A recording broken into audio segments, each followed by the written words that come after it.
요 올라가는 순서가 똑같이 이렇게 올라가게 되면은 이것은 이제 옥매듭이 아니라 만매듭이라고 해가지고 쉽게 이렇게 빠지는 매듭이 됩니다.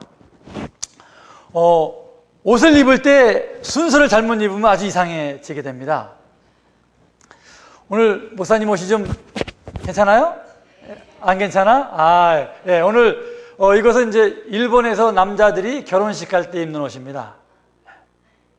옷 자랑할 일은 없어요. 제가 이거 한 5만 원 주고 산 옷이고 넥타이도 한 일본에서 1,000원 주고 산 옷이니까 옷을 자랑할 일은 아닌데 일본 결혼식에 가면은 흰색 아니면 검은색입니다. 그래서 남자들은 이렇게 검은색 셔츠에 흰색 넥타이를 매게 됩니다.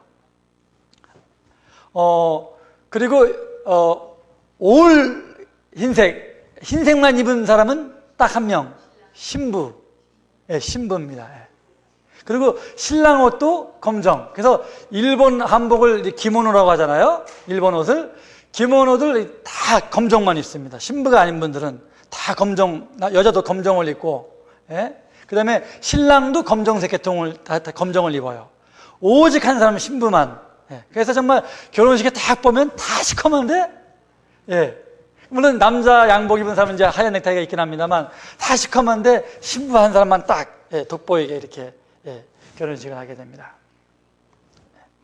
그만큼 옷을 통해서 신부를 돋보이기도 하고 또 신부는 자신의 순결과 순백의 그 순정을 신랑에게 바칩니다라는 그런 뜻도 있고 이제 정말 자신을 다 포기하고 버리고 이제는 이 신랑의 집안의 법도를 따르겠습니다라는 그런 순종의 의미가 있습니다. 어제 우리가 옷 얘기를 잠깐 나누었는데요. 이제 어제 잠깐 복습하는 의미에서 옷은 우리에게 매우 중요한 의미들이 있습니다. 그래서 왕이 잔치를 배설하고 예복을 나눠준 다음에 입장한 사람들에게 마태복음 22장에 이제 그 예복을 심사하는 일이 있다고 하였습니다. 그러면 우리는 정말 그 예복을 입고 있는가라는 것입니다. 갈라디아서 3장 27절입니다. 우리 어린이들 설교 제목 쓸 때 오늘이 운명의 운동이지만은 그리스도를 옷 입자 어린이들 이렇게 쓰시면 되겠습니다. 그래서 앞에 어저께 복습하는 의미에서 어린이 설교를 좀 하고 또 오늘 본문으로 들어가도록 하겠습니다. 신약성경 갈라디아서 3장 27절입니다.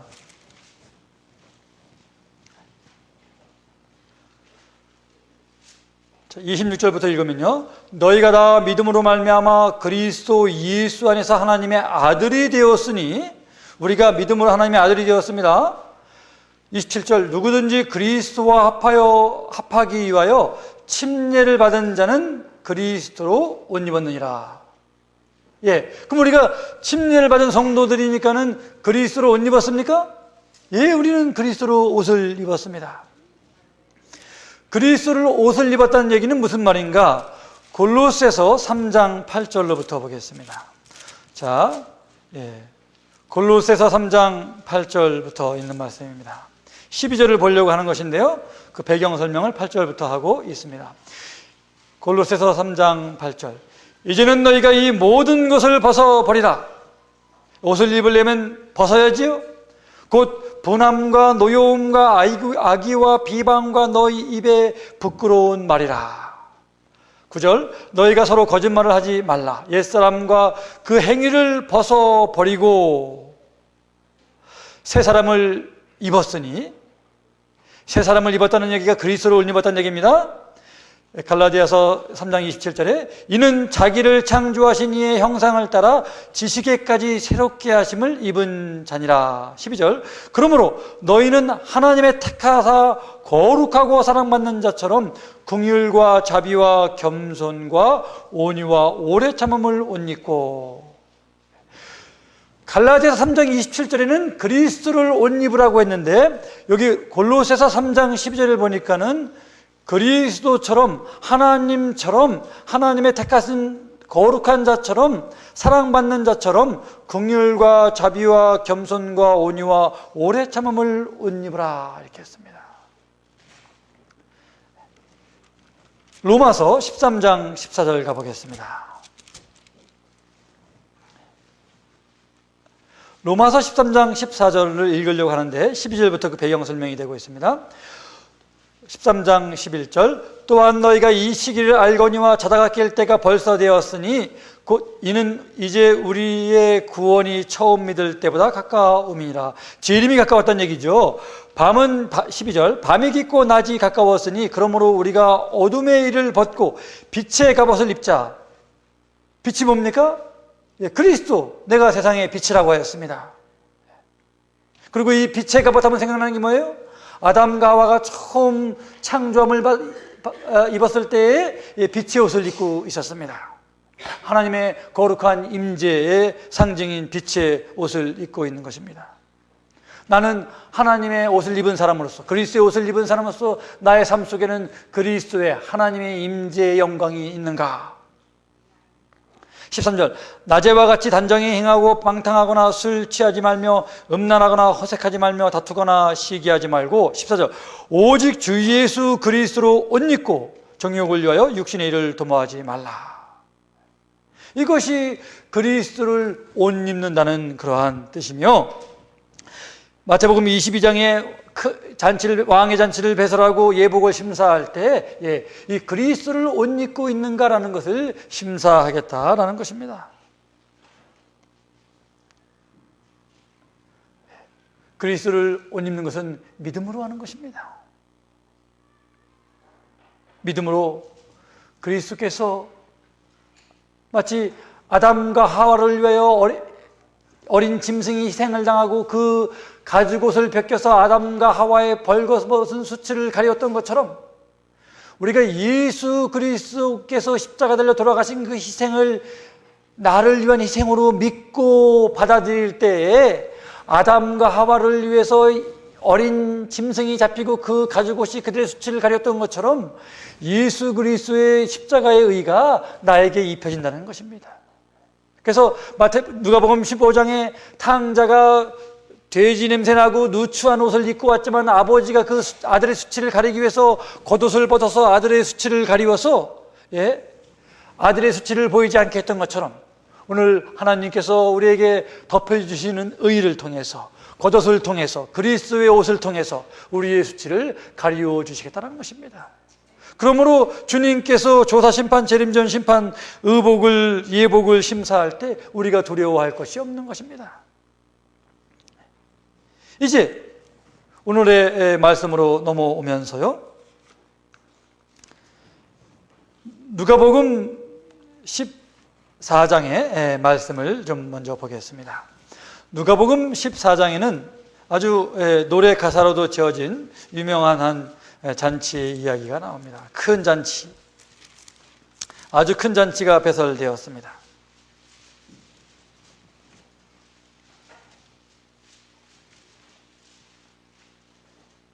계속해서 하나님과 우리와의 관계를 오늘 호세아서에 배운 내용처럼 남녀관계, 부부관계, 혼인관계로 은유로 말씀하시면서 계시록 19장에 하늘나라에서 어린 양의 혼인잔치가 있을 것인데 그러한 혼인잔치를 준비하는 백성들에 관한 얘기를 마태복음 22장, 23장, 24장, 25장에 걸쳐서 여러 혼인의 비유로 말씀하셨는데 그 중에 또 하나가 이것도 마태복음 22장 1절로 10절의 내용과 같은 내용을 담고 있는 것입니다.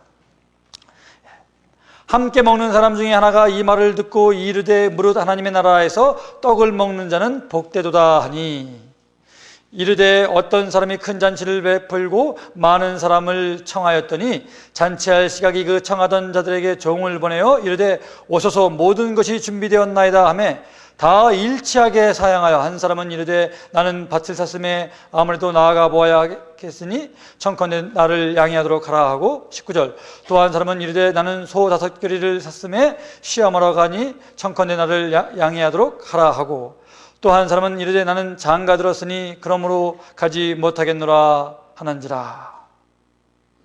여기서 노래가 나왔지요. 죄송해요 죄송해요 정말 잔치에 갈 수 없어. 이런 핑계가 많이 있는 것입니다. 오늘 우리도 지금 잔치를 배설하고 저는 지금 잔치의 예복을 입고 신랑과 신부의 그 결혼을 축하하기 위해서 정말 정성을 다해서 또 그 결혼 예복에 하나 더해서 이 아주 귀여운 어린이들을 위해서 제가 삐에로 리본을 달고 왔는데 보입니까? 이거 전통 수공예가가 만든 그런 조각천 공예가 만든 하나의 리본인데 그래서 이 예배에 딱 맞춰서 제가 옷을 입고 온 것입니다. 뭐 이상하게 보시는 말기 바랍니다.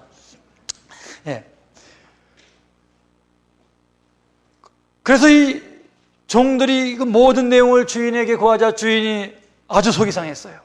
그래서 종들 다시 빨리 시내 21절 종이 들어와 주인에게 그대로 고하니 이에 집주인이 노하여 그 종들에게 이르되 빨리 시내 거리와 골목으로 나아가서 가난한 자들과 몸 불편한 자들과 맹인들과 저는 자들을 데려오라 하니라. 우리 어저께 뭐 배웠습니까? 이제 하나님께서 사실 에덴 동산에서 아담과 하와와 그런 혼인의 예식, 그런 결혼의 예식을 맺었는데 이제 아담과 하와가 하나님의 율법을 언약을 어김으로 인해서 동산에서 나가게 됐습니다. 이제 이혼하게 된 것입니다. 그 이후에 하나님께서는 71회 490년을 통하여 이스라엘 백성을 돌아오도록 초청했는데 그들이 거절하고 마침내는 예수님도 죽였습니다. 그러나 또 주님께서는 이제 그 이방인들에게 백성들을 보내서 다시 오도록 초청하였습니다. 여기 그들이 거절했지만 21절에 다시 시내와 거리와 골목으로 백성들을 보냅니다. 이것은 아직 유대인에게 그래도 복음을 듣지 못한 유대인에게 나아가서 잔치를 초청하도록. 이 잔치는 무슨 잔치입니까? 초림 전에는 예수님의 초림하신다는 잔치였고 이제 우리들에게는 재림의 잔치인 것입니다. 이제 주님이 오시니 신랑이 오시니 여러분들 오십시오. 근데 유대인들이 거절하자 바로 밖으로 나가지 아니하고 다시 한번 시내의 거리와 골목으로 백성들을 보냈다는 것입니다. 이것이 하나님의 사랑인 것입니다. 모으고 또 모으고 또 모으고. 그래도 자리가 남자 그 다음에 23절에 주인이 종에게 이르되 길가 산울타리로 가라. 내가 나가서 사람들을 강건하여 데려다가 내 집을 채우라. 내가 너에게 말하노니 24절 전에 청하였던 그 사람들은 하나도 내 잔을 맛보지 못하리라 하였느니라. 그래서 우리 좀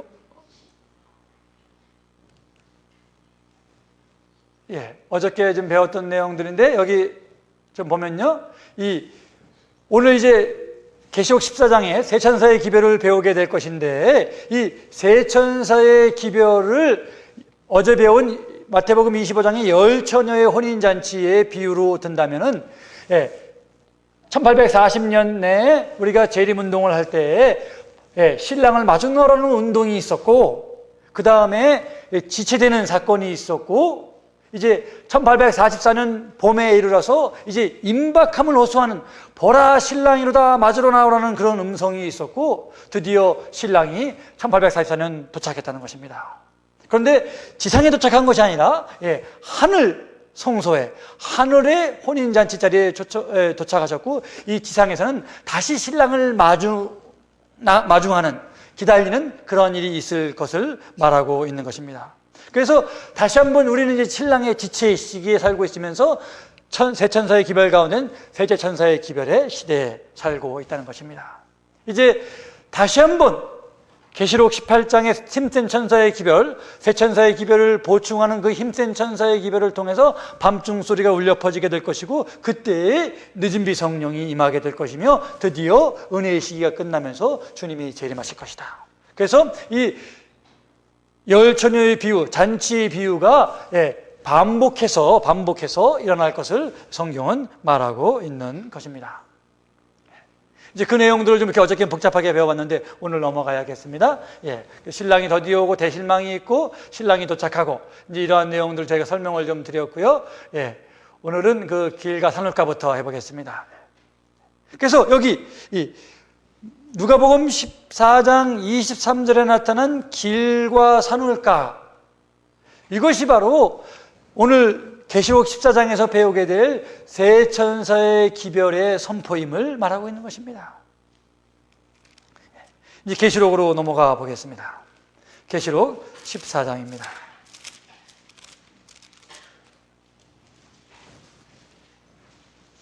저희 교회가 특별한 예언된 교회인데 저희 교회 사명이 세 천사의 기별을 증거하는 것입니다. 여기서 저희 교회 제7일 안식일 예수 재림교회 이름이 탄생하게 되었습니다. 그러므로 우리 교회 이름에는 세 천사의 기별의 사명이 담겨져 있는 것입니다. 오늘 그것을 깨닫고 우리가 실천하게 되면은 오늘 목적을 달성한 것이라 하겠습니다. 우리 기독문에서 읽었지만 다시 한번 읽어보겠습니다. 6절입니다. 또 보니 다른 천사가 공중에 날아가는데 땅에 거주하는 자들 곧 모든 민족과 족속과 방언과 백성에게 전할 영원한 복음을 가졌더라. 이 영원한 복음은 재림의 복음인 것입니다. 그래서 이 원복음이 뭡니까? 창세기 3장 15절. 타락한 백성에게 여인의 후손을 통해서 너를 구원해 주겠다는 메시아의 복음, 이것이 영원한 복음이고 원복음인데, 창세기 3장 15절이 원복음으로서 초림의 복음이라면 요한계시록 14장 6절의 영원한 복음은 재림의 복음으로서 이것이 창세기 3장 15절과 같은 복음이라는 것입니다. 그래서 성경에는 복음은 하나인 것입니다. 그리스도인데 그리스도가 인류를 구원하기 위해서 초림하시고 이제 그 초림 때 이룬 십자가의 은혜를 완성하고 이제 영원한 왕국에 들어가기 위해서 이 땅에 다시 오시겠다는 복음인 것입니다. 그것이 영원한 복음인 것입니다. 이제 이 영원한 복음을 갖고 있는 우리 백성들이 이제 시대를 거쳐서 초대하고 또 초대했지만 다 거절하자 길과 산울가로 나가서 이방인에게 복음을 증거했던 것처럼 여기 16절에 모든 민족과 족속과 방언과 백성에게 나아가는 일을 길과 산울가로 나아가는 일로 이렇게 표현한 것을 우리 실물교훈과 또 그 내용에 있어서 보고 있는 것입니다.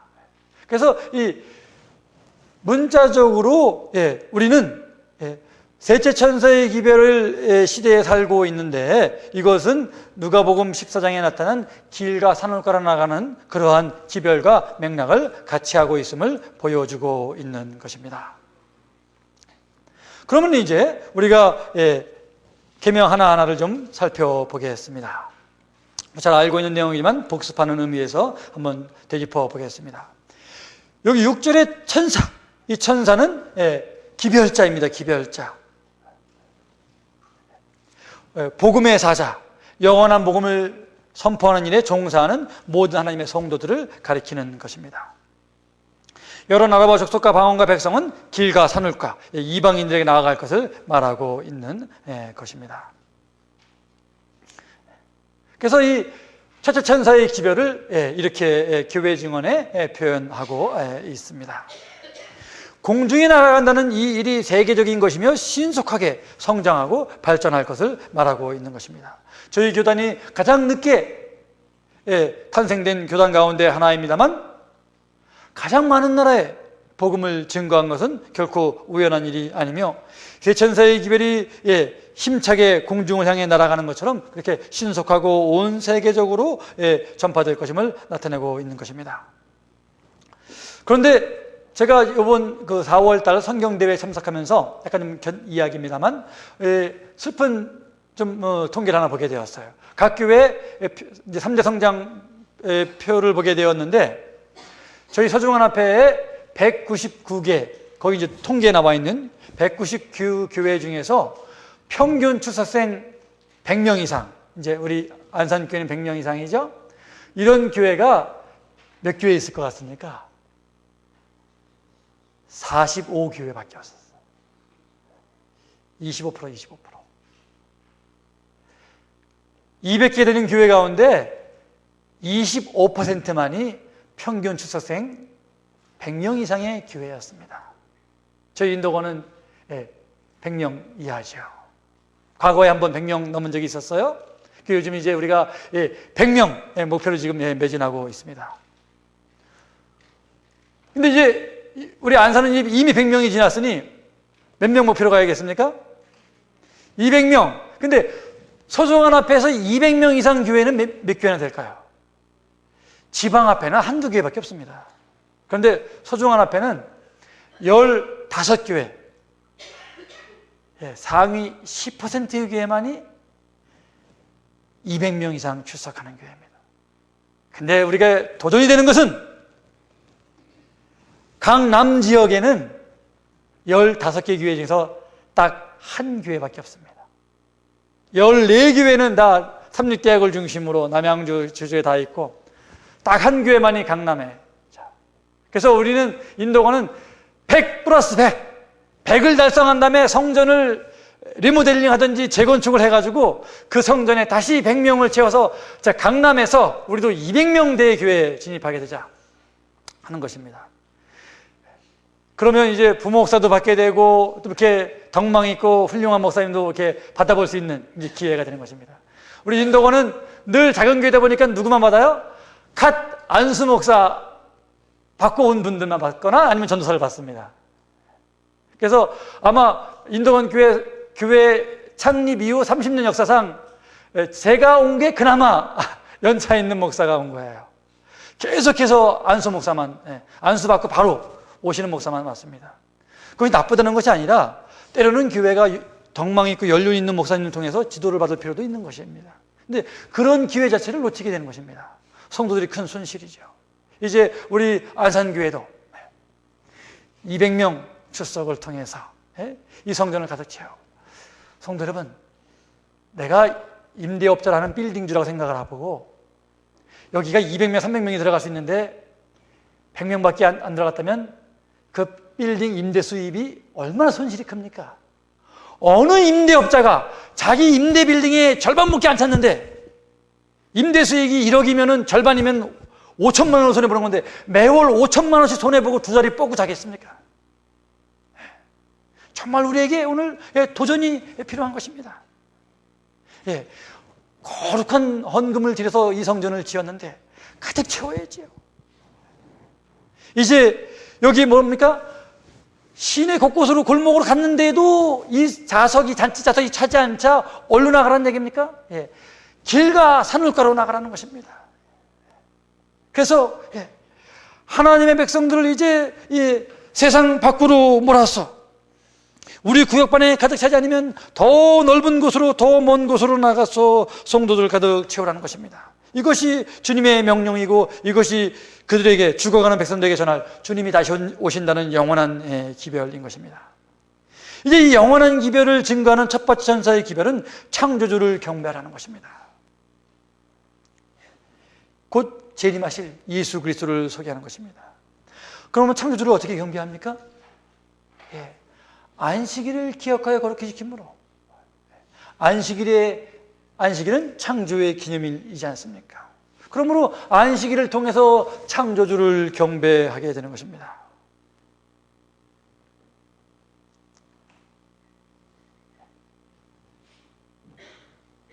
성경의 마지막 계시 가운데 하나는 계시록 11장 19절에 이제 하늘 성소가 열리는데 언약궤가 보이는 것입니다.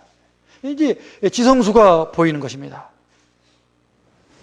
이 안식일은 하나님과 우리가 만나는 시간인데 이것을 오만기 교수는 시간 속의 지성수다 이렇게 했습니다. 일주일의 삶이 세상에서 막 사는 삶이 아니라 성수의 삶, 하나님의 빛 속에서, 빛 가운데 말씀 속에서 사는 삶이었다면 이제는 안식일의 하늘 지성소에서 예수님이 봉사하시는데 그 하나님과의 만남, 이것이 이 안식일의 경험인 것입니다. 또한 이 안식일은 재림을 위한 리허설인 것입니다. 세상 모든 것을 단절하고 끊어버리고 이제 이 안식일을 맞이하는 것입니다. 그런데 안식일이 지금 여기 머리가 희끗희끗한 장로님들은 과거 직장 생활할 때 오후 3시까지 저는 근무하고 이제 퇴근하겠습니다. 이렇게 하셨다고 제가 배웠습니다. 들었습니다. 근데 저는 사실 직장 생활 잠깐 하고 목회를 했습니다만 그때 그렇게 하지 못했습니다. 오후 6시까지만 근무하겠습니다. 이렇게. 그런데 뭐 남 얘기할 것 없이 제 아들놈 아르바이트 하는데도 때로는 안식일을 범할 때가 있습니다. 여러분, 왜 우리가 이제 이 안식일을 성수하는 일에 전에는 안식일날 저녁 무렵에 아무것도 안 사 먹었는데 요즘은 밥은 먹고 해진 다음에 밥값은 내고 그러던 사람이 늘어나더니 이제 막 이상해집니다. 일본 교회는 물론 저도 뭐 얻어 먹었으니까 할 말은 없는데 뭐 식사를 대접한다고 나가서 먹자는데 보니까 얼떨결에 나가서 이렇게 먹고 뭐 얼떨결은 아닙니다. 본심입니다. 본심 나가서 먹었는데 보니까는 지금 안식일날 밥 사 먹고 있는 거예요. 일본 교회 정신 없는 교회도 많거든요. 선교사가 왔다 이렇게 대접한다고 갔는데 밥 얻어 먹고 뭐 하다 보니까 이게 안식일날 정임 때 장로님들이 목사를 밥 대접하는 거예요. 내가 거기에 이제 앉아서 밥을 먹고 있는 거예요. 이제 그렇게 될 수 있는 것입니다.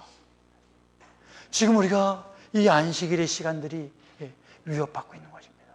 그래서 셋째 천사의 기별이 전파될 그 시대에, 지금 이 시대에 안식일이 시험하는 진리가 될 것이다 라고 한 것입니다.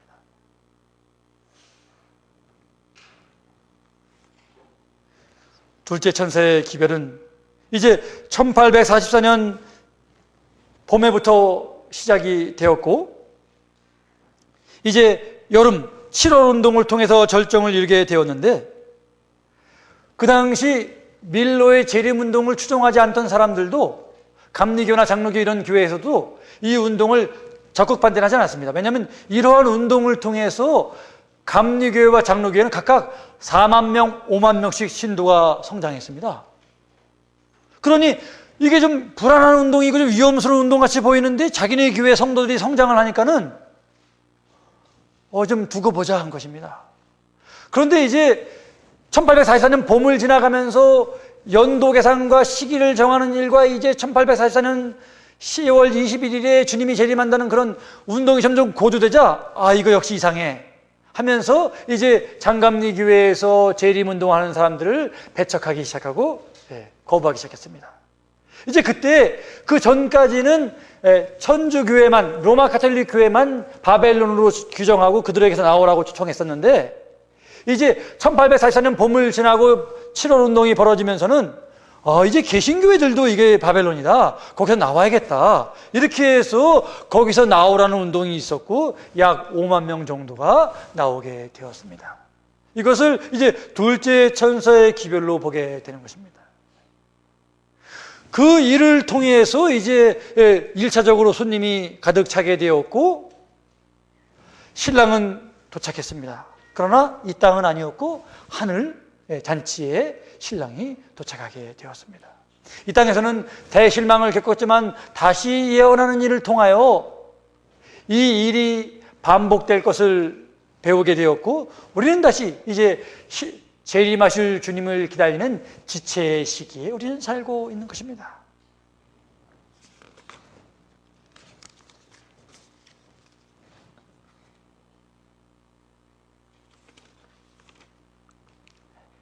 이제 그래서 이 세 번째 천사, 셋째 천사의 기별이 증거될 때에 그들은 어떻게 느꼈냐면 이제 첫째와 둘째 천사의 기별은 끝났다. 1844년 이후에는 셋째 천사의 기별, 이제 안식일 진리만이 우리에게 해당된다고 배웠습니다. 왜냐하면 마태복음 25장의 열처녀에 비해서 신랑이 오고 문이 닫혔거든요. 그냥 닫혔다 이겁니다. 그런데 1844년 10월 22일 이후에도 회심하는 성도들은 계속 늘어나게 되었습니다. 문은 닫혔는데? 그래서 성경을 다시 연구해 보니까 계시록 3장 7절로 8절 여러 군데에 열린 문이 열려 있는 것을 보게 되는 것입니다. 그래서 마태복음 25장의 열천의 예비를 다시 연구해 봤더니 이것이 이중 적용될 것이며 그 신랑은 하늘에 도착한 것으로 해석하면서 이제 다시 열린문의 개념이 증거되면서 이제 우리가 1차 신랑 만장으로 만족하지 아니하고 이제 길가 산울가로 나아가서 모든 민족과 족속과 방언에게 복음을 증거하는 사명을 갖게 된 것입니다. 그래서 이 창조의 기념일인 안식일과 그 영원한 복음, 재림을 소망하는 이 안식일 기별, 그래서 세 천사의 기별을 한 문장으로 만든 것이 제7일의 안식일 예수 재림교회인 것입니다. 이렇게 해서 우리 제7일 안식일 예수 재림교회가 세 천사의 기별 속에서 이름을 찾게 되었고, 우리 이름에는 세 천사의 기별을 온 세상에 전파하는 사명을 가진 특수한 교회로서, 남은 교회로서 남게 된 것입니다. 그런데 하늘 가는 문을 열렸는데 닫힌 문이 하나 있습니다. 계시록 3장 21절. 내 마음의 문만 닫혔습니다. 하늘 가는 문은 열렸는데, 십자가를 통해서 그 닫힌 문이 열렸는데, 중요한 것은 내 마음 문이 닫혔다는 이야기입니다. 그 마음 문은 우리가 익히 보고 또 그림에서 보는 대로 밖에서는 열 수 없는 문, 나밖에 못 여는 문. 그러나 사탄은 유혹합니다. 야, 빛에 나가면 다 죽는 거야. 네 방 안에서 꼭꼭 숨어. 절대 나오면 안 돼. 라고 우리를 유혹하고 있습니다. 창조의 신 대신에 쾌락의 신을 우리에게 소개해주고, 우리가 아는 대로 세천사의 기별은 경배의 전쟁임을 우리가 알고 있습니다. 나는 우상숭배 안 하는데? 근데 탐심은 우상숭배라고 그랬습니다. 쾌락의 신, 역시 우상숭배인 것입니다.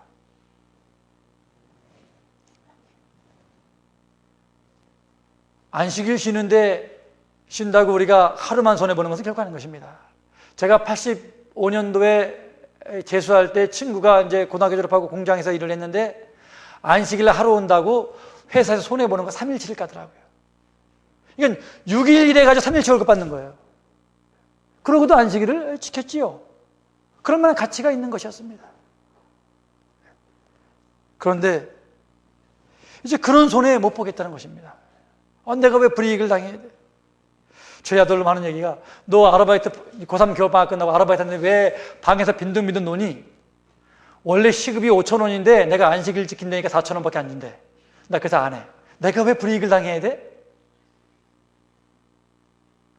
어이가 없었지만 그렇게 아들놈은 겨울방학 내내 방에서 빈둥빈둥 지나게 되었습니다. 세상에서는 하나님의 백성으로 살아가는데 여러 불이익들이 있습니다. 그러나 주님께서 이 날을 구별하여 거룩히 지키라는 것입니다.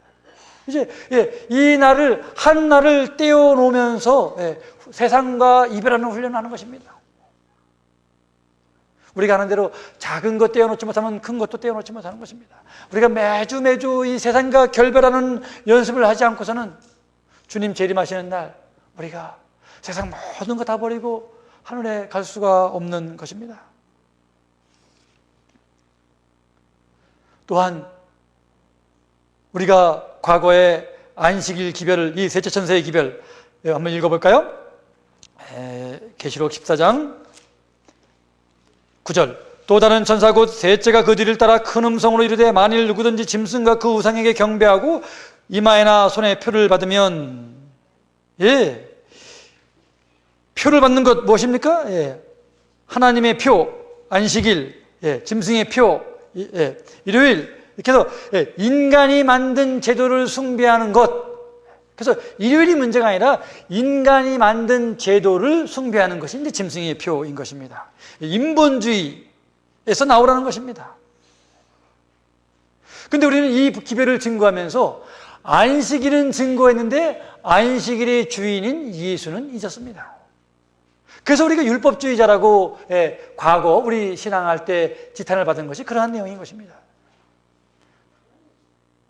안식일은 우리가 회복되어야 될 진리 가운데 하나지만 더 중요한 것은 그 안식일의 주인이 예수 그리스도라는 사실을 잊어서는 안 되는 것입니다.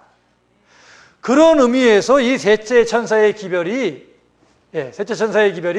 믿음으로 말미암는 의의 기별이다라고 목사와 복음저역자에 보내는 권면에 말하고 있는 것입니다.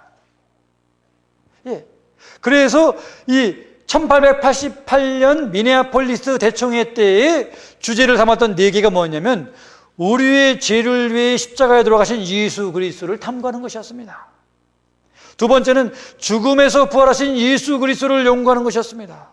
세 번째는 하나님 앞에서 나를 위해서 중보기도하시는 그리스도 예수를 연구하는 것이었습니다. 그리고 마지막으로 네 번째는 예수 그리스도 대신 대원의 영 성령을 보내주신 그리스도에 대한 연구였습니다. 이 시간 그것까지 다 다룰 시간이 없지만 대원의 영, 예언의 신을 우리에게 주신 것은 이 마지막 시대의 재림주 예수 그리스도를 이해하는 데 매우 중요한 열쇠를 제공하고 있는 것입니다. 사랑하는 성도 여러분, 우리 안식일의 주인 되시는 그리스도께서는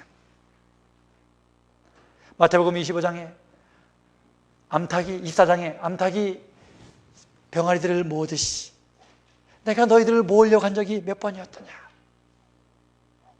정말 이스라엘 백성들을 택하셔서 모으려 하셨고 보내는 선지자마다 다 죽이면 아들까지라도 보내서 그들이 돌아오기를 바랐지만 그 아들도 그만 죽이고 말았습니다.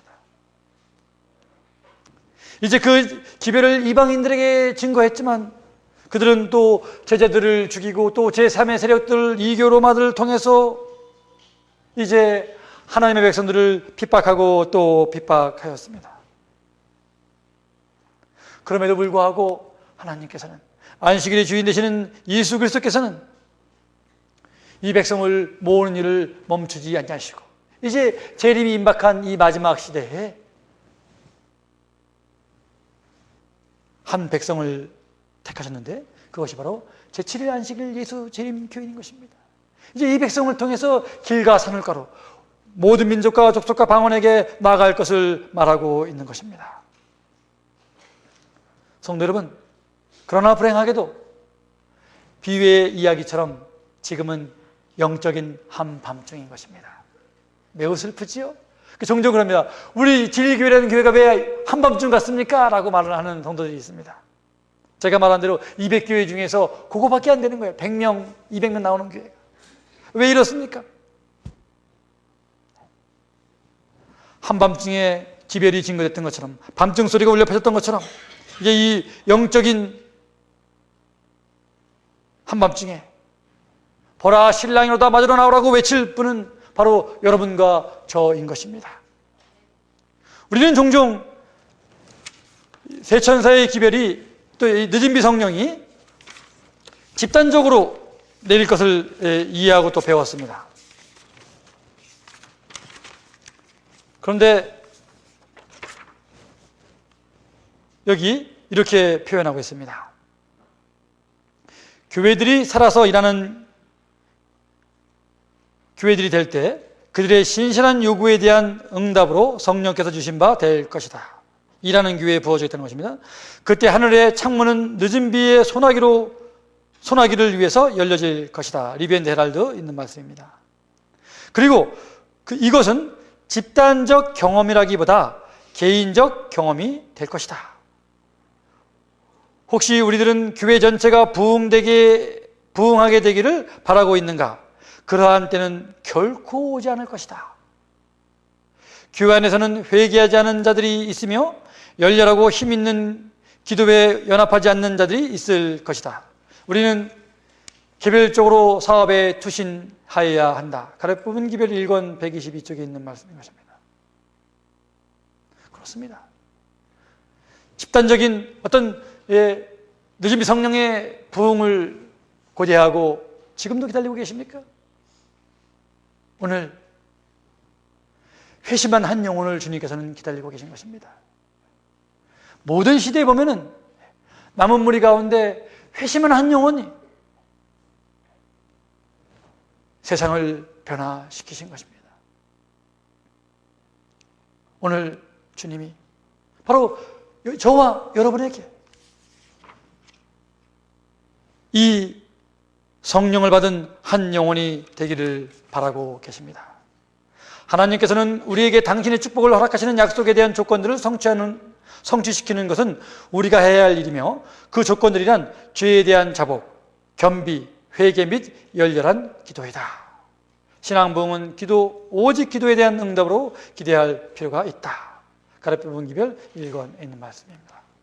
사랑하는 성도 여러분, 한밤중이라고 두려워하지 마시기 바랍니다.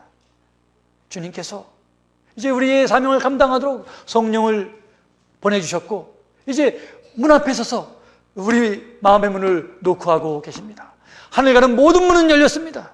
이제 우리의 마음 문을 열고 성령을 의지해서 길과 산울가로 나아가기만 하면 주님께서 준비한 영혼들이 몰려들어 이 성전을 가득 채우고 땅끝까지 복음이 증거되고, 그제야 우리가 그토록 기다리던 주님께서 재림할 것이기 때문에 그렇습니다. 참으로 이제 마음 문을 열고 주님을 영접하고 성령을 믿고 우리에게 주어진 말씀을 들고 성령의 기름에 의지해서 담대히 나아가는 여러분과 제가 되길 간절히 바랍니다.